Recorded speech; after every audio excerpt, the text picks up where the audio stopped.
Shavua Tov à tous. Je voulais faire un nouveau Dvar Torah et aussi pour la réfoua chez les mains de la petite fille de David, Zat Hashem, qui a besoin beaucoup de rachamim. J'ai eu David au téléphone et apparemment on a besoin de faire beaucoup de filotes, que tout le monde euh, rajoute des filotes, rajoute des bonnes actions pour la réfoua de la petite, Zat Hashem, que je enlève cette gzera et qu'il y ait vraiment un S, Zat Hashem. Et nous sommes de tout cœur avec toi, David, et Bezat Hashem, nous espérons entendre bientôt de bonnes nouvelles pour la petite. Alors, le Dvar Torah sera donc pour sa réfoua, t'es Bracha Odeya Bat Shoshana Lora, El Narafanala, El Narafanala, El Narafanala, Shakadosh Baruch Hu, Bezat Hashem, bientôt la guérisse. Amen. Bon, alors le Dvar Torah est sur la paracha Tetzavé. Et la paracha ouvre sur un commandement que Moshe devait récolter l'huile pour la menorah. Alors, Kadosh Baruch Hu demande à Moshe de, de récolter l'huile, mais pas l'huile de n'importe quelle, parce que l'huile, on peut en trouver de plusieurs, il y a de l'huile de poisson, il y a de l'huile, il y a plein d'huile, et puis même il y a plusieurs questions qu'il faudrait se demander. C'est d'abord pourquoi Akadosh Baruch Hu a décidé l'olive et donc pas une autre matière. Ça, c'est la première question. Pourquoi Akadosh Baruch Hu a souhaité que ce soit de l'olive? Parce que nous savons dans les Mishnayot de l'allumage des bougies de Shabbat, là-bas dans Bamam Dikin, les Tanaïm, là-bas, donnent la liste des matières où il y a une cache-route aussi pour l'allumage de bougies. Pas avec tout, on peut allumer l'allumage de bougies. Il y a des matières permises qui sont cachères et des matières non permises qui sont pas cachères. Donc on ne peut pas mettre n'importe quelle huile. Bon, tandis que on comprend que une flamme peut être allumée à partir d'une matière, ça peut être même de l'alcool, ça peut être plusieurs choses. Donc la première question est de se demander pourquoi Kadosh Baruch Hu a décidé de l'huile d'olive. Et la deuxième question, elle est que dans la fabrication de l'huile, à partir de l'olive, encore une fois, les premières gouttes qui sortaient, vraiment les premières gouttes, devaient être celles-ci et pas les autres, devaient être prises pour l'allumage de la menorah.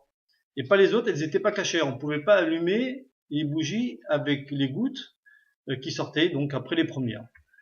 Ça aussi, il faut essayer de comprendre quel est le besoin qu'il y ait vraiment les premières gouttes. Alors, d'abord pour la première question, c'est que le peuple d'Israël est comparé à l'olive et donc à l'huile d'olive. Maintenant, l'huile d'olive par rapport aux autres huiles, c'est l'élément le plus Meshoubar. Je cherche mon mot en français. Meshoubar, ça veut dire le plus raffiné, on va dire, voilà, le plus raffiné. La meilleure qualité pour la flamme, pour qu'elle tienne et pour qu'elle soit jolie. Et ça ressemble aussi au peuple d'Israël, qui lui aussi, à travers de toutes les nations, nous sommes le peuple qui illumine toutes les autres nations. Donc c'est pour ça que Kadosh Baruch Hu a justement voulu que ça soit à base de l'huile d'olive. À part ça, c'est que l'huile d'olive par rapport à d'autres huiles, c'est que quand vous essayez de la mélanger avec d'autres aliments, elle a l'habitude de se séparer et de ne pas vouloir accepter de se mélanger aux autres.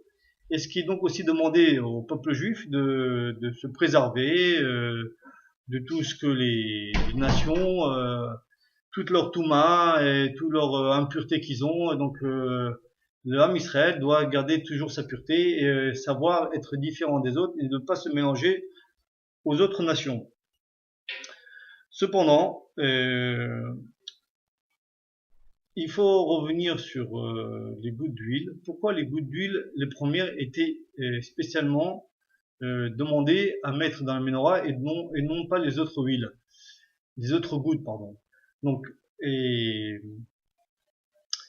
il est dit que les premières gouttes d'huile qui sortent, en fait, elles étaient les plus pures. Pures en quoi? C'est que après, ensuite, l'huile qui sortait, il sortait avec un peu de déchets comme ça. L'huile n'était pas aussi pure comme les premières gouttes. Et donc, il fallait absolument pour la menorah de prendre les premières gouttes, c'était les gouttes, l'huile le plus pure. C'est-à-dire que quand on allait vraiment aller chercher vraiment la petite chose qui était plus importante, que l'huile soit la plus propre, la plus magnifique, la plus belle. C'est vraiment le top des tops. On cherchait vraiment. Alors maintenant, quel est le but de tout ça? Alors, eh bien, ça veut dire tout simplement que Kadosh Baruch Hu voulait nous enseigner un enseignement que en fait, voilà, la menorah représente quelque chose de spirituel, dans le sens que il y a dans le monde deux parties, le côté spirituel et le côté matériel. Maintenant, les premières gouttes qu'on utilisait, qu'elles étaient les meilleures qualités qu'ils pouvaient avoir, donc on l'utilisait pour le spirituel qui était la menorah, et le reste, on l'utilisait pour les sacrifices. L'huile qui restait, on l'utilisait pour le sacrifice.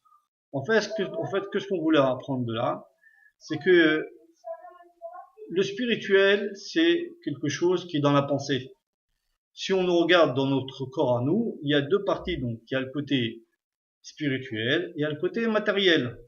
Et donc, dans nos pensées à nous, qui sont le côté spirituel, dans cette huile, on devait apprendre que on doit faire entrer dans nos pensées que des pensées pures. Et faire attention justement à, comme on l'avait dit aussi auparavant, que le peuple d'Israël doit se préserver. Et donc, les personnes, les juifs doivent faire attention, par exemple, au niveau des médias. Tous les médias que l'on peut entendre dans la télévision, la radio, ils vous parlent de plein de choses, plein de lois qui ont été instaurées. Mais ces lois-là, ils peuvent nous influencer et de croire que c'est vraiment la loi, elle est juste.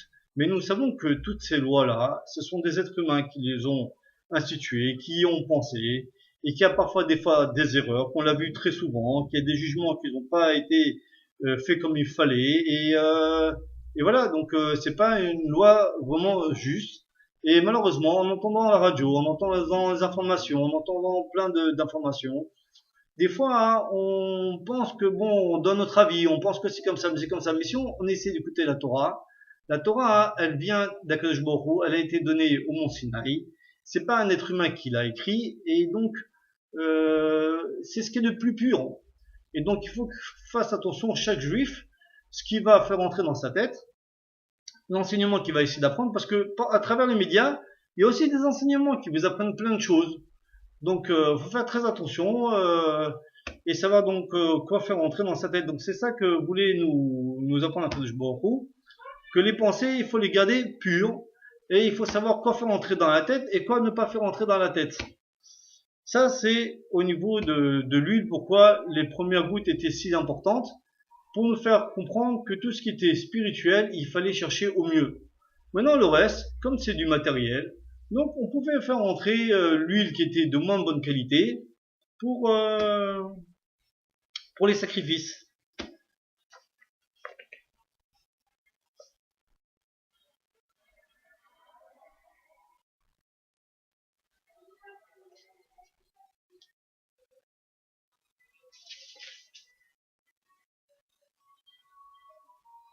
Ah. Ensuite, je voulais vous dire, excusez-moi parce que je tire mon enseignement à partir d'un livre, donc je voulais tout simplement me rappeler. Et donc par la suite, il y a aussi un autre enseignement qui est très important aussi et très intéressant. C'est effectivement au niveau de la lumière.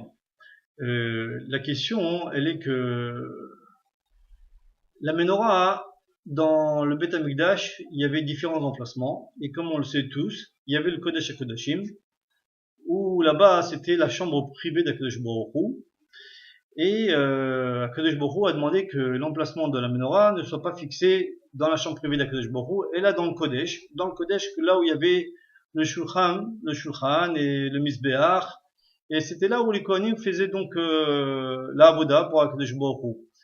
Donc, pourquoi Akadosh Baruch Hu a décidé que la menorah soit dans cette partie-là et non pas chez Akadosh Baruch Hu? Parce que tout simplement, hein, une menorah, pourquoi on allume? C'est tout simplement pour éclairer. Bon, maintenant, hein, Akadosh Baruch Hu, il est certain que c'est lui qui nous illumine et non pas la menorah qui va illuminer Akadosh Baruch Hu, Chas Shalom. Donc, il est certain qu'il n'y avait aucun but de mettre la menorah dans l'espace où se trouvait la présence divine. Alors, Akadosh Baruch Hu a demandé de mettre la menorah dans l'espace où les Kohanim travaillaient, parce que la menorah, elle était faite pour nous.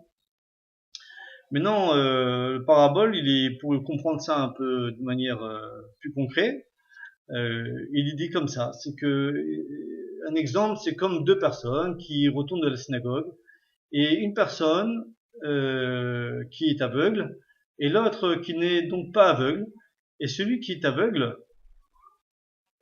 doit recevoir assistance pour pouvoir retourner de la synagogue jusqu'à sa maison. Donc la personne qui est donc voit bien a proposé à l'aveugle, viens, je vais t'aider à rentrer à la maison. Alors ils font chemin ensemble, et donc ils arrivent à la maison, mais cependant celui qui voit a ressenti que l'aveugle ressent que on n'a pas tellement utilité de lui, comme lui justement, l'aveugle avait utilité de la personne qui l'a accompagné, qui a pu voir pour lui, donc il a ressenti ça. La personne était assez fine pour comprendre que l'aveugle était un petit peu comme ça, un peu ennuyé, de comprendre que dans le monde il n'était pas si utile. Alors qu'est-ce qu'il a fait? Quand il est arrivé à la maison, il lui a demandé d'allumer la lumière. Il a demandé à l'aveugle d'allumer la lumière. Alors la question, est-ce que vraiment la personne avait vraiment besoin qu'il allume la lumière? Quoi, bien sûr qu'il pouvait le faire lui-même. En fait, il voulait juste lui montrer que tu as été utile, que tu peux faire certaines actions et que tu peux aider les gens. Voilà. Donc nous, ce qu'on doit apprendre de là, c'est que Akadosh Baruch Hu aussi veut de nos actions. Et ce n'est pas parce qu'Akadosh Baruch Hu, entre guillemets, bien sûr, on peut dire qu'il n'a pas besoin de nous. S'il nous a créés, c'est par sa bonté. Et donc toutes les actions que nous réalisons, c'est pour en fait quelque part pour que le mérite nous revienne, et pas parce qu'Akadosh Baruch Hu, il en a besoin. Donc c'est comme avec l'aveugle, il n'avait pas besoin qu'il lui allume la lumière parce qu'il pouvait lui faire lui-même effectivement. Et nous pareil aussi. Donc Dieu veut nous rendre méritants. Et donc, il nous demande d'allumer la menorah et de faire plein d'autres mitzvot. Et c'est pour ça que donc la menorah était placée là où il y avait les Kohanim qui faisaient donc la avoda, les travail. Maintenant aussi, il y avait autre chose, c'est que il y avait la forme des fenêtres. La forme des fenêtres, c'était fait un peu particulièrement que à l'intérieur du Beth Amikdash, la fenêtre était étroite, et plus elle allait vers l'extérieur, la fenêtre était grande. Ce qui est le contraire en général dans les appartements, comme on sait, pour avoir justement de la clarté, les gens font des grandes fenêtres afin que la pièce soit bien éclairée par la lumière de l'extérieur. Mais là ici, c'était le contraire. C'était la menorah qui, par sa sainteté, éblouissait tout le monde entier. Et donc il n'y avait pas besoin que la lumière rentrait dans le Beth Amikdash. Voilà tout ce qui concerne au niveau de l'huile. Maintenant, il y avait aussi les habits du Kohen Gadol. Maintenant, sur les habits du Kohen Gadol, Akadosh Baruch Hu donne les commandements, comment les habits doivent être faits, et dans la paracha, on voit tous les détails de l'habit. Et cependant, quand Moshe voit et entend les commandements, Akadosh Baruch Hu dit à Moshe, tous les habits que je viens de te dire, prépare Aaron afin qu'il soit prêt à mettre tous ses habits. Bon, mais Moshe avait quelques hésitations et avait un peu de complications à ce que Aaron porte ses habits. Et ils expliquent parce que Aaron, bien sûr qu'il n'a pas voulu participer au veau d'or, mais tout compte fait, quelque part, il a bien réalisé ce veau d'or et il sait, comme on dit, un petit peu, il a reçu un petit peu de cette faute quelque chose, quoi. malheureusement. Alors Aaron, Moshe, pardon, était plus ennuyé par rapport à ça que Aaron devait porter les habits. Mais Moshe lui a dit, non, effectivement, moi je veux d'Afka que ce soit Aaron qui, euh, qui porte les habits. Alors, l'exemple, on peut le comprendre par une petite histoire. Et c'est l'histoire en fait d'un prince qui en avait auprès de son père, le roi, et voulait faire donc du mal à son père. Il voulait que son palais s'écroule. Maintenant, il savait très bien l'enfant que si jamais il allait le faire de manière à ce que son père le sache ou bien les gardiens le sachent, ils vont l'attraper et donc vont le tuer. Donc il a dit j'ai une manière comment je vais le faire. Je vais faire des tunnels et je vais automatiquement tous les fondements, les fondations du palais qui ont été faits en dessous terre, je vais donc les détruire sans que personne me voie. Je vais travailler en dessous de terre. Maintenant, comme on le sait, chaque roi est lui très occupé avec ses ministres et toute la journée en train de voir ce que le pays a besoin au niveau argent, au niveau enfin tout ce qui a besoin le pays. Alors il n'a pas le temps de se préoccuper pour son fils et de l'éduquer. Alors il donne un enseignant à chaque fois une personne responsable de chaque enfant qui naisse qui doivent garder les enfants, les faire grandir, leur apprendre les leçons, tout ça et tout. Donc cette personne-là a donc effectivement vu que l'enfant avait de mauvaises pensées et de vouloir détruire le palais de son père, et il a voulu donc préserver qu'il n'arrive pas à son but. Maintenant, cette personne-là a dit si jamais je vais aller lui dire à l'enfant d'arrêter, il va certainement pas m'écouter. Mais il a réfléchi comment il va faire. Alors il est allé vers l'enfant, il lui a dit écoute, quand il le voyait avec la pioche en train de creuser, il dit tu sais, tu t'y prends mal. Tu ne sais pas y faire pour enlever les choses comme il faudrait. Tu n'arriveras jamais comme ça à faire écrouler le palais. Et puis donne-moi la pioche, je vais te montrer comment on fait. En fait, ce qui avait comme but cette personne-là, c'était de ralentir le pas et afin que les gardiens le trouvent en train de faire cette action-là et que le palais donc va pas arriver à être détruit. Bon, c'est effectivement ce qui s'est passé. Et le roi, qui connaissait vraiment cette personne-là et qui avait beaucoup d'estime pour cette personne-là, a tout de suite compris, en entendant la personne qui a dit que c'était son fils, il dit, écoute, je comprends que tu as voulu tout simplement ralentir pour ne pas qu'il arrive à son but, et donc tu as voulu au contraire garder que le palais ne se détruise pas. Donc à toi revient, toi en tant qu'éducateur, de recevoir une place plus importante dans mon palais, et je vais te mettre gardien principal du palais. C'est exactement comme avec Aaron. Aaron n'avait aucun but de vouloir faire la vérité le vaudor. Pas du tout, je ne vais pas traverser l'esprit. Mais il avait dans l'esprit de vouloir faire en sorte que lorsqu'il aura fabriqué le veau d'or, ça prendra beaucoup plus de temps qu'eux quand ils le feront, afin de donner la possibilité à Moshe de revenir. Et c'est pour ça que Kadosh Baruch Hu, il a dit à Moshe, non, ne t'inquiète pas, c'est justement Aaron qui lui a su comment faire freiner, en fait, pour faire ralentir le pas, à lui mérite de donner ce travail. Maintenant, une dernière petite histoire sur les habits. Il y avait une fois un homme, un goy, qui passait à côté d'une synagogue. Et lorsqu'il est arrivé à la synagogue, il a écouté le rabbin donner un cours de Torah à ses élèves. Et le cours portait sur quoi? Sur justement les habits du Kohen Gadol. Et en entendant tous les détails des habits, il a dit ce sont des habits vraiment fantastiques, magnifiques. Et mais il n'avait pas compris pour qui c'était fait. Donc il n'avait pas compris pour qui étaient ces habits-là. Il est rentré dans la synagogue, il a parlé avec un des élèves, il a dit je vous ai entendu parler des habits, machin tout, des habits vraiment de luxe et tout. Pour qui vous préparez ces habits-là? On lui fait c'est pour le Kohen Gadol qui était juif. Et lorsqu'il faisait les travaux là-bas à Yom Kippour, on lui mettait des habits comme ça exceptionnels. Ah, il dit le gars, il dit moi aussi j'ai envie d'être prêtre. je vais être prêtre, je vais être Kohen Gadol, et moi aussi je veux avoir ces habits-là. Alors à l'époque, il y avait deux institutions, l'institution de Beth Shammai et l'institution de Beth Hillel. Maintenant dans la Gemara, il est connu qu'il y a Beth Shammai qui était très strict, et il y avait Beth Hillel qui était pas dans la rigueur. Alors, entre parenthèses, je voudrais juste vous expliquer que les halachot, là où il y a eu la discussion entre la yeshiva de Beth Shammai et Beth Hillel, les Chachamim ont fixé que la halacha, pour aujourd'hui, elle est fixée comme Beth Hillel et non pas comme Beth Shammai. Et ce qui veut dire que dans plein d'halachot où Beth Shammai a été plus pointueux, donc aujourd'hui, ils n'ont pas été fixés. Mais ils disent que, si Dieu veut, quand arrivera le Mashiach,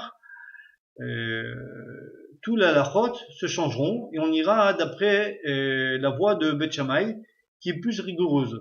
Donc ce que je voulais dire par là, c'est qu'en fait, on ne s'aperçoit pas combien aujourd'hui on devrait profiter justement de savoir que les halachot qui ont été fixées, elles ont beaucoup de souplesse afin que nous puissions nous rapprocher et nous élever dans la Torah avec beaucoup plus de facilité et simplicité. Parce que plus tard, quand arrivera le Mashiach, les halachos seront plus rigoureuses. Maintenant, il ne faut pas avoir peur de ça, parce que c'est simple. Lorsque quelqu'un ressent une pression, c'est justement parce qu'il n'a pas été préparé à ça. C'est comme toute chose dans la vie. Quand vous avez un examen ou vous avez n'importe quelle chose que vous devez réaliser et qui vous met une pression, la personne qui se prépare pas à la chose, donc non seulement se sont sous pression au moment de l'examen, et en plus risque de ne pas réussir l'examen. Mais une personne qui d'Afka va faire en sorte de pouvoir travailler sur lui avant que l'examen arrive, donc il y a toutes les chances de pouvoir passer l'examen avec réussite totale. Et après qu'il réussit total, c'est comme un médecin ou toute personne qui ont fait certains diplômes. Ensuite qu'il a son diplôme, et ben c'est terminé. Il connaît les voies, il sait ce qu'il a à faire, et tout se passe très bien. Et qu'on va voir les médecins ou qu'on va voir n'importe quel autre emploi, vous voyez les gens maîtrisés dans leur emploi, ils sont très très bien dans leur peau, et ils ressentent aucune pression et tout va bien. Mais les gens qui ne sont pas préparés, donc ils risquent de rencontrer des problèmes. Donc il faut comprendre qu'aujourd'hui, nous sommes au contraire couverts par, on va dire, la grâce et d'avoir des halachot qui sont faciles. Donc il faut qu'on se prépare tous au Mashiach et nous aiguiser, comme on dit, un couteau qu'il faut bien aiguiser, et doucement doucement, au début on enlève, si le couteau il est vraiment pas bien, il a beaucoup de problèmes, donc au début on enlève un peu, on enlève un peu, on enlève un peu, jusqu'à que à la fin il devient bien aiguisé comme il faut. Nous c'est pareil aussi, il faut que doucement doucement, on a le temps aujourd'hui de pouvoir se rapprocher de la Kadosh Baruch Hu, donc profitons de ce temps-là, parce que quand il va arriver ce moment-là, donc le test, ça sera le test, et donc profitons-en de ces moments-là qui est très très cher. Et voilà, donc ça c'est entre parenthèses. Maintenant, on revient à l'histoire, et c'est que ce goy se présente à la yeshiva de Beth Shammai et demande aux élèves, je voudrais me convertir. Et il a été très honnête en disant, je veux me convertir parce que je veux mettre les habits du Kohen Gadol. Moi aussi je veux être prêtre, le grand prêtre, et je veux mettre des habits comme il a. Et comme on l'a dit, Beth Shammai, ils sont un côté très rigoureux comme ça. Donc ils l'ont renvoyé, et ils l'ont crié dessus, qu'est-ce que ça veut dire ça, de se moquer de ça et tout. Et donc ils l'ont renvoyé. Bon, le comportement de Beth Shammai, bien qu'il repousse les gens, mais en vrai, il avait une bonne pensée parce qu'il voulait pas qu'on se moque de la Torah et que on vient comme ça pour est-ce que vous voulez accepter quelqu'un qui se convertit parce qu'il a un intérêt, parce qu'il veut mettre des habits, ça veut dire quoi? C'est pas comme ça qu'on doit respecter la Torah. Avec cet esprit-là, tu viens. Alors il a renvoyé, il dit comme tu te moques de moi, moi aussi je te renvoie comme ça. J'ai pas peur de toi et voilà. Bon, mais ce gars-là n'a pas perdu espoir, il est allé voir Beth Hillel. Et à Beth Hillel, il lui a dit la même chose, il dit voilà, je voudrais me convertir, et mon but c'était de pouvoir mettre les habits du grand prêtre, et parce que voilà, c'est ce qui me plaît de faire. Beth Hillel a eu une autre réaction. Beth Hillel a dit d'accord, je suis prêt à te convertir. Alors, je vais te dire comment tu dois faire, parce que bon, on convertit pas les gens comme ça. Il faut apprendre. Comme on sait que tous les convertis, avant d'arriver d'être convertis, il faut qu'ils apprennent. Non, il lui dit toi, effectivement, comme c'est ce qui t'intéresse d'être grand prêtre, donc il faut que tu ailles apprendre la halachot du grand prêtre, parce qu'il y a plein d'halachot, comment il faisait les sacrifices, comment il devait faire l'allumage de la menorah, enfin tous les travaux qu'il y avait là-bas. Donc il faut que tu ailles apprendre. Et une fois que tu apprendras, qu'on te fera les examens, qu'on fera tout ce qu'il faut, si tu as apte, bah alors avec plaisir on te convertit. Sinon, bah tu verras toi-même que c'est pas possible. Bon, alors le goy, qui était en fait une personne qui était la tête sur les épaules, a pris les choses au sérieux. Il avait vraiment envie de le faire. Et c'est comme on dit, quelqu'un qui voyait d'être un grand médecin. Pour lui, c'était quelque chose de très important. Il fallait qu'il y arrive. Voilà, donc il s'est mis à Beth Hillel, lui a donné un élève afin de l'aider à pouvoir étudier. Donc ils apprennent, ils apprennent, ils apprennent, ils apprennent, jusqu'au moment, dans l'étude, il arrive que l'élève lui enseigne que qui pouvait être grand prêtre que celui qui était de la descendance de Aaron. Alors il lui dit, vraiment, il y a que ceux qui sont de la descendance d'Aaron et ceux qui ne sont pas vous les juifs qui n'êtes pas de la descendance d'Aaron, vous pouvez pas être grand prêtre. Elle lui dit oui, l'élève, moi je pourrais jamais être, je suis pas Cohen, je suis pas né Cohen, et je serai jamais Cohen Gadol, c'est pas possible. Pas comme ça institué à Kadosh Baruch Hu, on peut pas faire autrement. Je fais ah bon, alors tout ce que je voulais moi, tout ce que je fais là maintenant, c'est pour être grand prêtre. Et si vous dites déjà que celui qui est juif, qui a pas besoin d'être converti, ne peut pas être grand prêtre, alors moi j'ai aucune chance.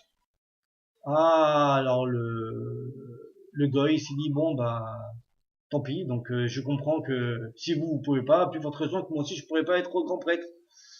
Bon, cependant, comme il avait une tête bien, il n'a pas baissé les bras parce que à travers aussi tout l'enseignement qu'il a vu, il a vu que la Torah, qu'elle était Gdosha et sainte. Il a dit quand même je veux me convertir, je suis très intéressé d'être converti, donc il s'est converti. Et lorsqu'il a eu son premier enfant, il a nommé son premier enfant sous le nom de Hillel. Et quand il a eu un deuxième enfant, il a nommé le fils de Hillel qui s'appelait Gamiel. Donc il a eu deux garçons, un qui s'appelle Hillel et un autre Gamiel. Maintenant, ce qu'il y a par la suite, c'est que ce converti, il est allé voir Beth Shammai, il a dit pourquoi vous avez fait comme ça, vous m'avez repoussé, voilà, je me suis converti, j'étais voir Beth Hillel, et effectivement, vous m'aurez pu dire tout simplement, au lieu de me jeter comme ça, vous aurez pu me dire que vous-même les Juifs, vous pouvez pas être Kohen Gadol, et donc moi, effectivement, jamais j'aurais pu être Kohen Gadol, et voilà, ça aurait été la bonne raison, et c'est tout. Mais par contre, quand il est allé chez Beth Hillel, il a béni Hillel, il lui a dit que grâce à toi, tu as pu me rapprocher de la Shrina, tu as pu me rapprocher de l'enseignement, tu as pu me rapprocher d'un peuple si saint, donc je te bénis pour tout ce que tu as pu faire et pour la patience et l'habilité que tu as. Et voilà, et nous devons apprendre par justement le comportement de Hillel, de savoir rapprocher les gens, d'y aller avec douceur. Et quand nous avons quelqu'un qui nous pose des questions dans la halakha ou plein de choses, ou bien si c'est nous-mêmes qui allons vers les gens pour aller les rapprocher, il faut savoir qu'on ne peut pas leur mettre tout à la fois d'un coup comme un jet comme ça, c'est pas supportable. Il faut leur apprendre doucement, doucement, halakha après une halakha, de manière à leur donner la possibilité d'avaler chaque halakha doucement par douceur, de goûter chaque halakha, afin qu'ils puissent un jour comprendre et qui pourront aller de plus en plus. Donc voilà, j'ai terminé. Je vous souhaite à tous une très bonne semaine, Bezat Hashem Shabbat Tov, et que nous-mêmes, Bezat Hashem, nous fassions des actions qui pourront apporter la réfoua pour la petite. Amen. Je vous embrasse tous.